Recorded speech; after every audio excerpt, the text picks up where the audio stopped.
Happy Sales Rep Week!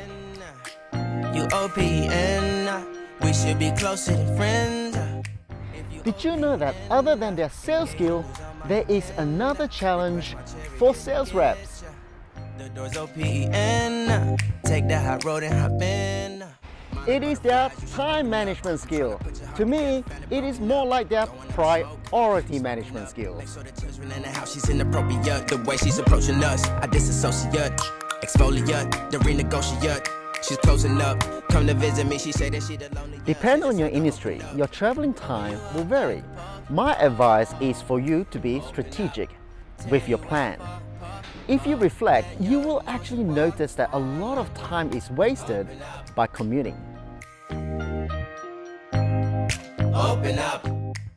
Please note that there are 3 skills that sales reps need to excel at. It is face-to-face, phone call, and email. Do not rely on just one of them. Contemplation over our situation. With more businesses adopting cloud technology for their CRM or ERP, take advantage of it.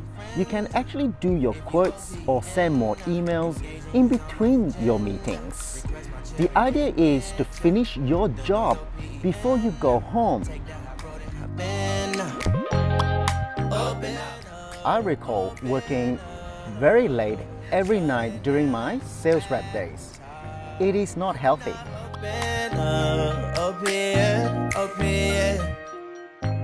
If you would like to discuss with me about your priority management, please message me on LinkedIn.